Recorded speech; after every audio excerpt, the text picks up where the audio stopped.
Welcome to Have You Heard? An IDF podcast. This podcast is a service of the Immune Deficiency Foundation, a nonprofit organization that improves the diagnosis, treatment, and quality of life of people affected by primary immunodeficiency. People living with PI are the zebras of the medical world, and the IDF community is one big zebra herd. As the coronavirus progresses, the COVID-19 vaccine continues to be our best form of protection against the deadly virus, especially for those living with PI. The CDC recommends all individuals who are 12 years old and older receive a COVID-19 vaccine. In today's episode, we will be discussing the importance of the COVID-19 vaccine specifically for teens, with a panel of teen leaders. All right, let's get started.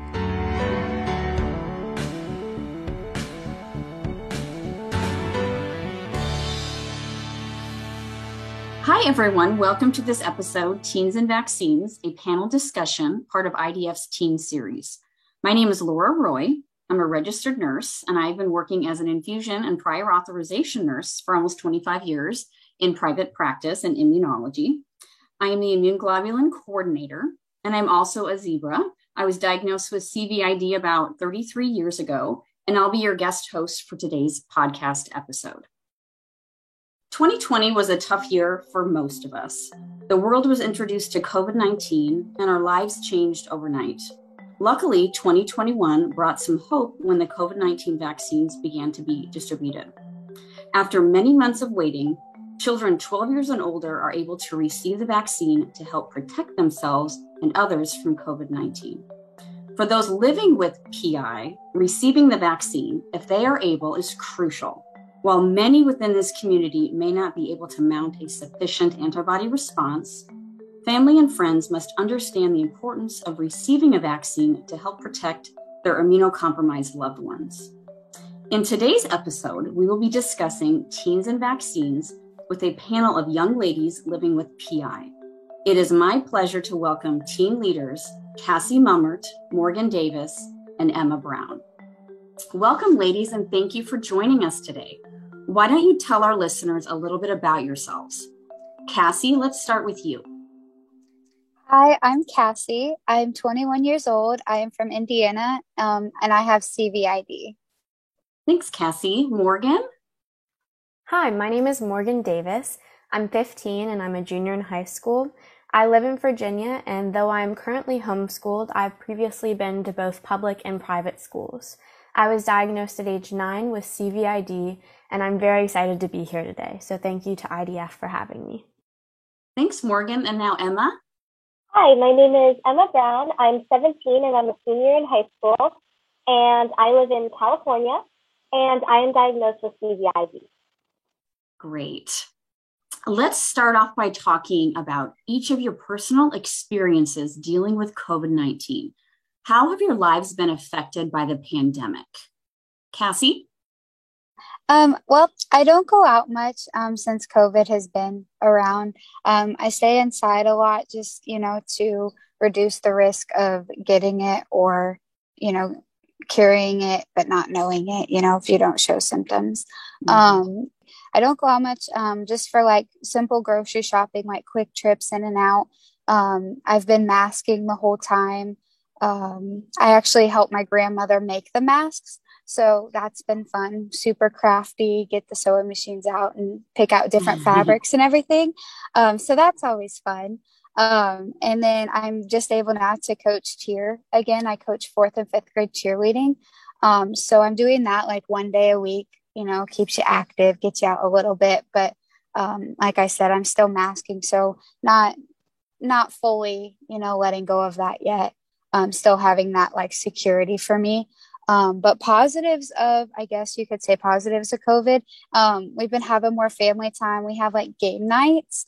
So we play a lot of like board games, card games, that kind of thing, or like TV shows you can watch and, like reality TV shows like Dancing with the Stars and Survivor and all that. So we always like pick teams or pick people who we think are going to win and just have fun like that. So there is positives to it. There is. Yeah, that is one good thing. Well, good. Thanks for sharing that. Yeah. Morgan, how about you? So I've honestly been much like Cassie. My family has tried to make the best of it. We've also been leading into family time and TV shows and board games and all of that. But I think COVID in general affected my life a lot. I was in public school in freshman year when the shutdown occurred. Last year, I decided to do a virtual option for public school, and this year I decided to homeschool while a lot of my peers were returning to in-person school full time. So that's definitely been a factor of being a teen and having my social life be virtually non-existent, and having to be outside and masked. My family has definitely taken COVID pretty seriously and pretty much shut down this entire time. I like Cassie, am also starting to go back out a little bit more, but it's still outside, masked, etc. So I have a pretty similar situation to Cassie. Yeah, it sounds like it. Well, thanks for sharing that, Morgan. So Emma, what about you? So my story for the beginning is pretty similar to the other two girls, where I just spent most of my last year and a half in my home, just doing school online, doing any other outside extracurricular activities online, all of that. Never going out shopping, never seeing friends, all that. And yet, despite me taking all those sort of precautions, I still managed to get COVID. Luckily, after I got the vaccine, so it was. So I'm still actually kind of dealing with the effects of it right now. I got it about 5 weeks ago, and it was not the absolute worst for me, most likely due to the fact that I got the vaccine. But I was supposed to start school 5 weeks ago, but I've been on independent study ever since for the last 5 weeks because I'm unable to go due to my long-term effects, even though I've tested negative in the last couple of weeks. So that's what I'm currently dealing with right now. And, the other girls have either decided to homeschool or are not, going to a school right now. I was actually supposed to go back to school. That was part of the plan that my family set out, but I don't know if that's going to happen. So I'm actually debating whether or not I should start homeschooling this year. Oh my gosh. Yeah, that does not sound like very much fun to start the school year off. Oh, man. Well, now I'd like to talk about your experiences with the COVID-19 vaccine. Did you guys receive the vaccine?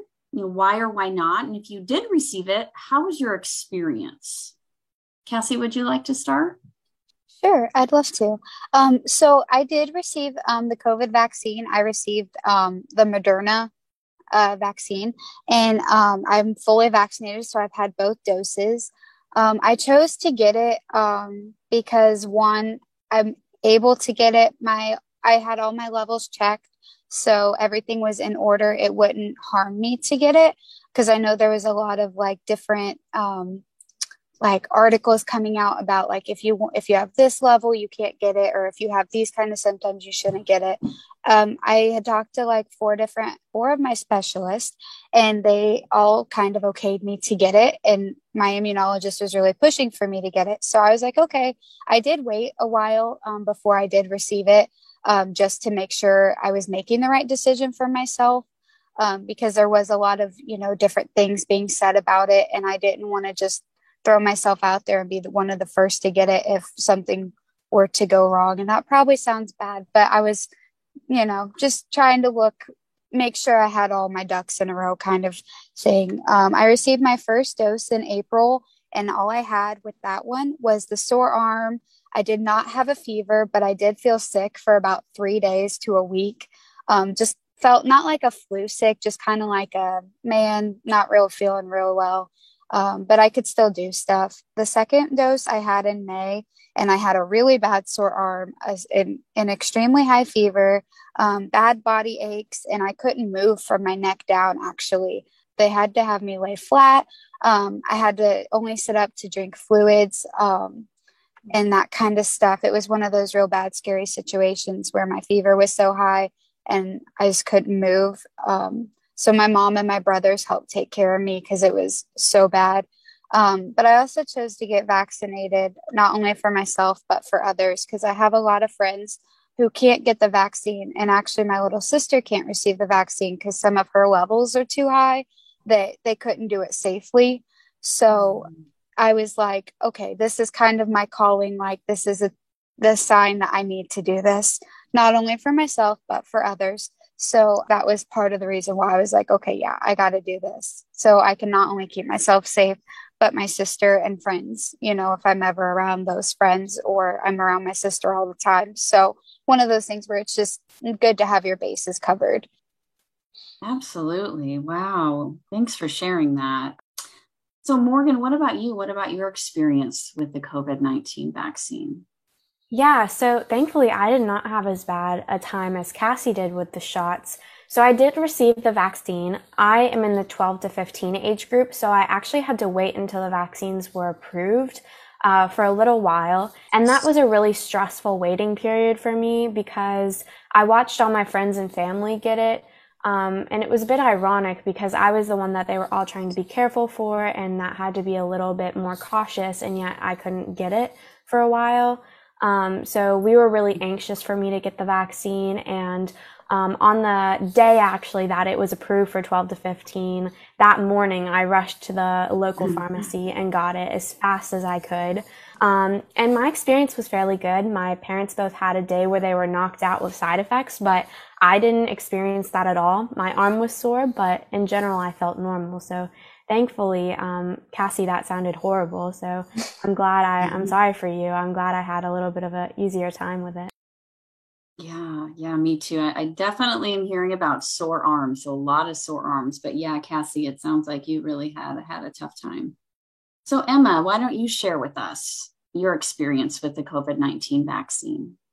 So yeah, like I said, I did get the vaccine, which I'm now extremely thankful for. And at first I was a little bit unsure, not because I normally get every vaccine. I totally support them, but I had one doctor, a rheumatologist, saying I should get it, and then another doctor, my immunologist, saying that it might be too much of a risk right away, and that I should maybe wait a little while to take it just to like see the sort of effects that it has on other people.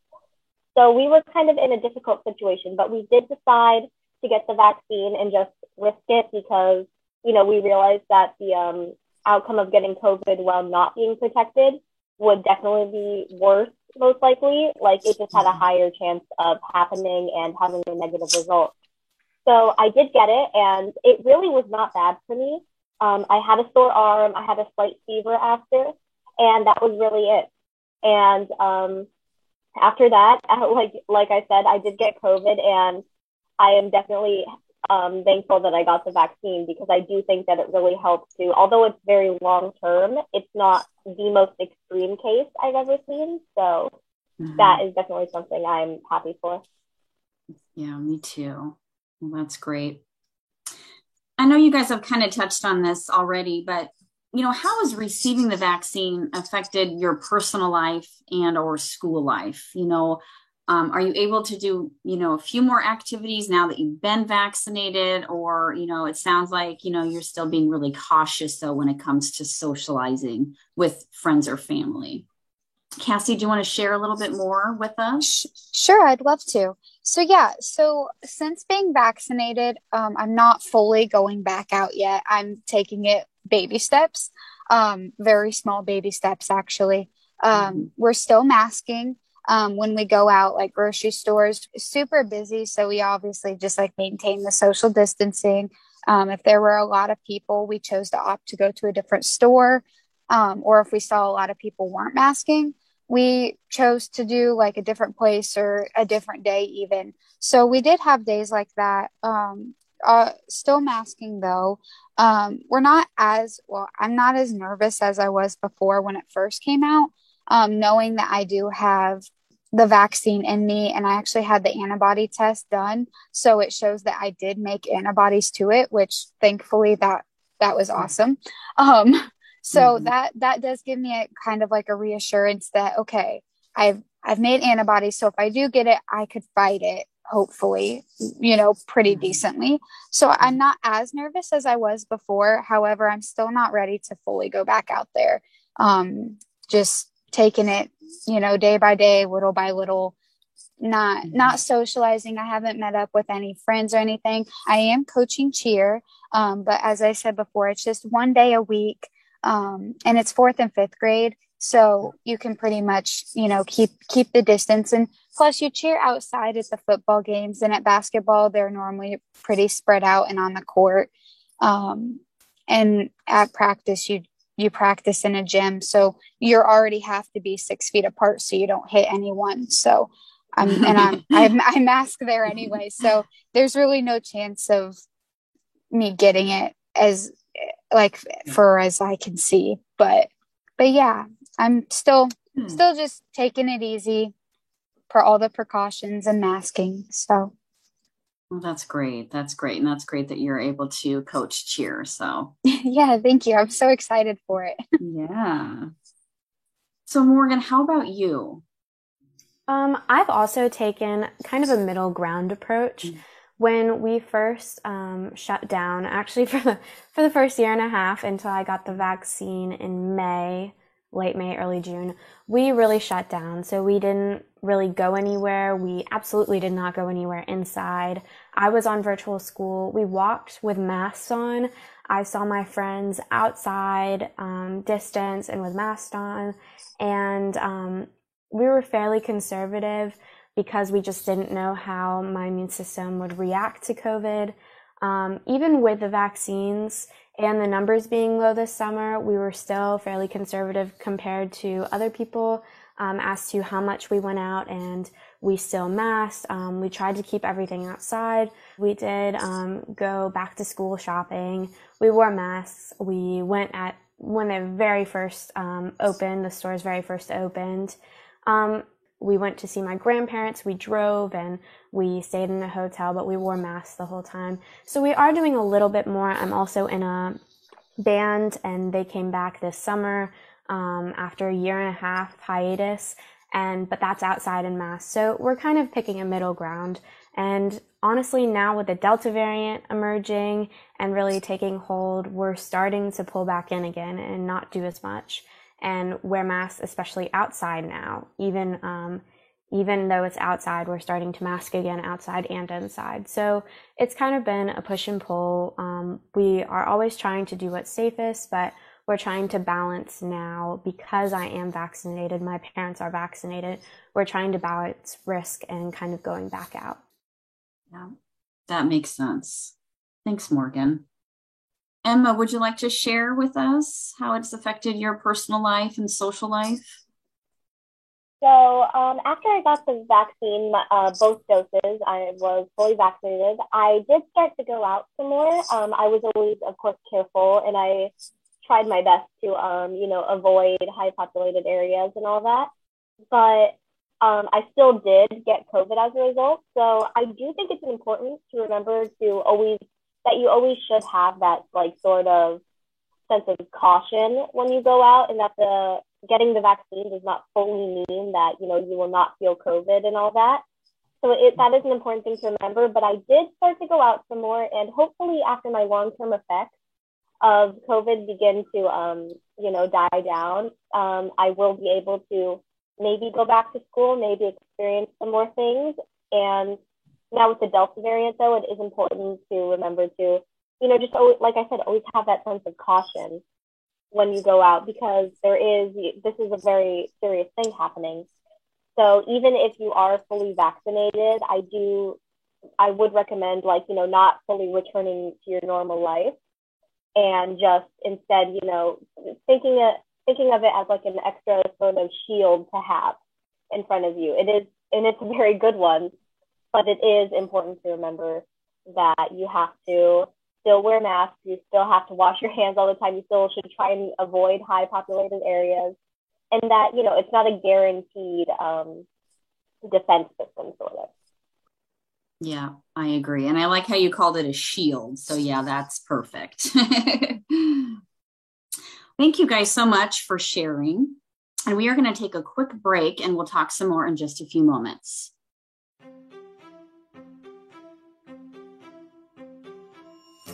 No matter where you are along your journey, IDF wants to help you manage living with primary immunodeficiency, or PI. As a community-empowered organization, IDF can provide you with support, education, and resources to help you cope with a wide variety of issues related to PI, including physical and mental health, insurance, and relationships. For more information, please visit www.primaryimmune.org.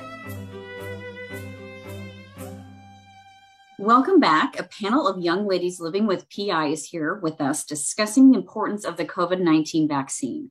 Now that we've talked about your individual experiences with COVID-19 and the COVID-19 vaccine, I'd love to continue the conversation on your insight and thoughts on the vaccine. As you may know, there has been some hesitancy in receiving the COVID-19 vaccine. As a young adult and teen living with PI, why do you think it's important to receive the vaccine? Cassie, let's start with you. Sure. I think it's important to get the COVID vaccine because then we could reach like herd immunity. So the more people who get it, the better chance we have of fighting it and not receiving it. So I feel like it's important to get vaccinated. However, I do understand there are people who cannot receive it. So I do respect their decision. Or, if they obviously have like specialists telling them they can't, or just their personal, it's one of those things you can't tell them what to do. And so I respect the people who are willing to realize that, hey, this might not be the safest thing for me. And that's okay, because I'd rather be able to see people, even if they aren't vaccinated, than have them get the vaccine and then have a complication and risk them not being here anymore. Just because, there's things at different levels in your body, or different counts and different, everyone has something else going on. So for me, it's personal opinion. However, I would love to see more people get vaccinated. I encourage people to get vaccinated, but I do also understand and respect people's decisions if they don't. So that's just my opinion and my view on it. That's great. Thanks, Cassie. Yeah. Morgan, why don't you share with us, the importance of the vaccine? Yeah. So I completely agree with Cassie. I think it's important for everyone who is able to get the vaccine, both for you and for the community. I know Cassie mentioned herd immunity, and I think between people getting COVID and getting the immunity from that, the vaccines, etc., I think we will get there eventually, but I think it would be nice for people to get vaccinated so we get to herd immunity through that. And I know as someone with PI, I appreciate when someone puts a mask on around me or is more careful around me because they know I may be at higher risk. And I think the same goes for vaccines. And again, as someone with PI, we don't know at how much risk we are at, but I certainly remember all the illnesses that really wiped me out when most of my cohort were fine. Flus, pneumonias, meningitis, even just colds. And I personally don't think it's worth the risk to gamble with that when there's an option to get a vaccine. Again, as Cassie said, if you are medically able, I understand there are limitations for some people. And I also understand that there are political and cultural and other factors that play into whether someone wants to get the vaccine or not. But in my personal opinion, and as someone with PI, I've learned that health has to come first. And I think the evidence is pretty overwhelming that though not fully protective, like Emma mentioned earlier, and I completely agree, that's why I continue to mask everywhere, the vaccines significantly reduce your chance of severe illness and death, which is what I'm trying to avoid with COVID and why I got vaccinated and why I encourage everyone else to get vaccinated. Like I said, both for you not getting that and not asymptomatically or symptomatically carrying that to someone else. I know I thought about both me, and my parents and my grandparents that I was going to go see. That's why I got vaccinated. Thanks, Morgan. So Emma, would you like to share with us your thoughts on this? Yeah, so I totally agree with the other two girls. I do think that herd immunity is definitely something that we should strive for in society, and that is why it is so important for the average person to get the vaccine, not only as a means of protection for themselves, but for, humanity as a whole. And I also find it very important for people like us who have these kind of deficiencies, because, as I said, I've gotten COVID and it wasn't the worst case for me. I have long-term effects, and that's really the problem for me. But like, just knowing myself and knowing how easily diseases tend to affect me, I can say that I genuinely do believe that the vaccine was able to hold off the worst of it. I can only really imagine how bad it would have been for me if I didn't have this sort of, layer of protections, because I mean, just the slightest cold for people like us can turn into, pneumonia, and then can turn into just something far worse than what it was. So I definitely think that they're important for both yourself as a person and for the people around you, especially those like us, who have these sorts of issues to deal with. Right. Absolutely. Yes. And, thanks for sharing your personal experience with that too. What advice would you guys give to a teen who is hesitant or scared about receiving the vaccine? Cassie? Yeah, I think it's totally okay to be scared. I was honestly petrified to go in for both of my vaccines. I also have really bad phobia of needles, as well as PTSD of needle sticks due to you being on IVIG, and now I'm on sub-Q. So having the PTSD and like that trauma from needle sticks didn't help. But along with just having the fear of getting this new vaccine, I get every other vaccine, like flu vaccines and whatnot every year. But this one just seemed to be one of those that I was like unsure of. And so I was honestly petrified going into it. And I'm here to say that I think it's totally okay if people are scared and hesitant, because I was. And like I said before, if you can get it safely, then get it. If not, then don't. It's one of those things where, as Morgan had said as well, we can get to the herd immunity as long as people are still getting vaccinated, but also through the immunity of having COVID. Not that I want people to get COVID, but if they did have it, they have that immunity built up in them. So, I mean, if there are teens and even young adults who are scared to get the vaccine, it's okay. I mean, you got to do what's best for you, but it is okay to be scared and hesitant about it, because with it being new and there's so much being said about them right now, you just got to do your own research and figure out what's best for you. So that's great. Thanks, Cassie. So Morgan, what about you? What advice would you give to a teen who is hesitant or scared about the vaccine? Yeah, I'd say it's very understandable to be hesitant. And I also understand that there are a lot of factors playing into whether or not someone gets vaccinated. But I would say that growing up with PI, I had to learn much earlier than my peers that health comes first. And that situation has severely limited me in some ways and made me different from other kids in other ways. But I finally realized that keeping myself safe had to come before anything else, because being healthy was the only way I could do everything else. So I believe the same goes for vaccines. Keeping yourself safe in this pandemic world in part means keeping yourself safe from COVID. And I believe, and I think the medical evidence agrees with me here, that the two best ways to keep yourself safe from COVID are to mask and to get vaccinated. So assuming there are no medical factors to keep you from getting vaccinated, I definitely tell you that though it's reasonable to feel some trepidation, I'd recommend getting the vaccine as soon as possible, because I think that's the way to put your health first and to stay safe. And as Emma said, do as many factors as you can to keep yourself safe. I know a lot of people aren't masking, but with the Delta variant, I think masks are becoming more and more essential, even though they weren't as essential over the summer because the numbers were low in a lot of areas and the Delta variant hadn't really taken a hold.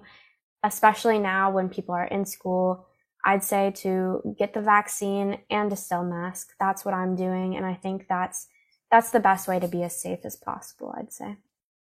Thanks, Morgan. That's good advice. Emma? So yeah, I totally agree with the other two girls. My advice would be fairly similar. I would just recommend talking to if you have a doctor in your life, I would recommend discussing it with them, talking about your own individual risks and benefits that could come from it. and then just deciding based off of that. As I said previously, had two doctors telling me two different opinions. And at the end of the day, one of the things that really helped me was educating myself on how the vaccine works, sort of going into the science of it and realizing what it does exactly in your body. And that really helped me to feel more safe about it. And for me to understand that there were risks at the time, but there were far more benefits to come from it than, most likely.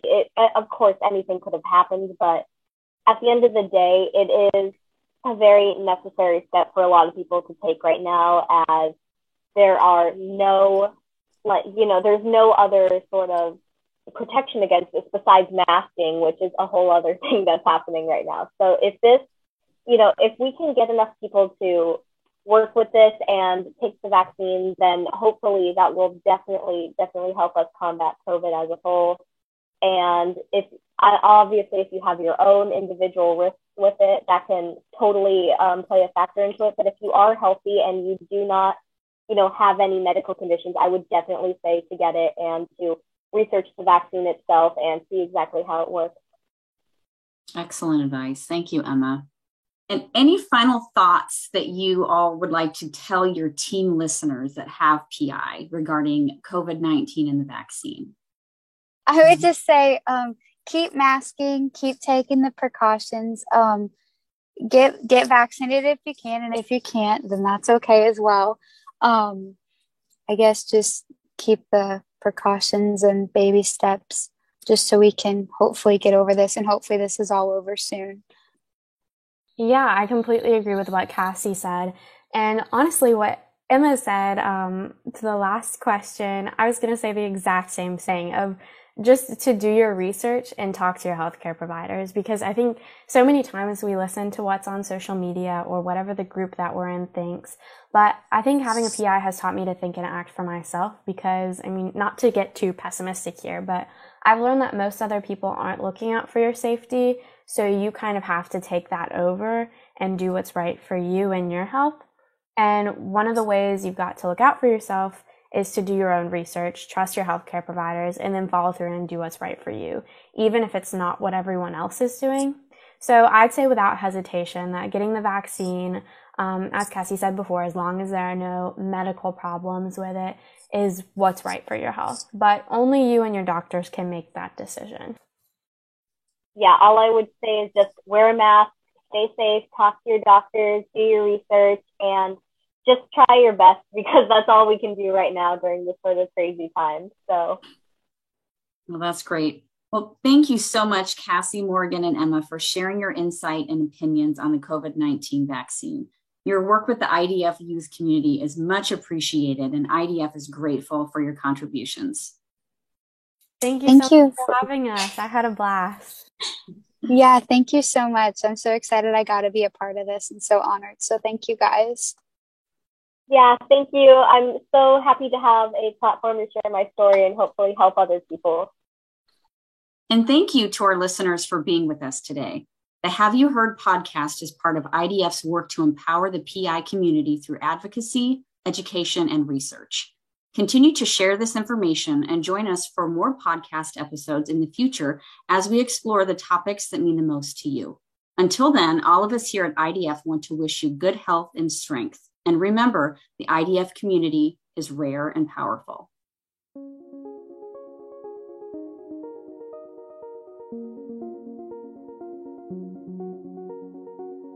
This podcast is a service of the Immune Deficiency Foundation. Special thanks to CSL Behring for sponsoring the Teen Series. If you like our show and want to learn more, please subscribe to this podcast so future episodes will be sent to your device automatically. To learn more about primary immunodeficiency and the PI community, please visit the IDF website at www.primaryimmune.org. And if you have a question you would like answered, email us at idf@primaryimmune.org. Thanks for tuning in.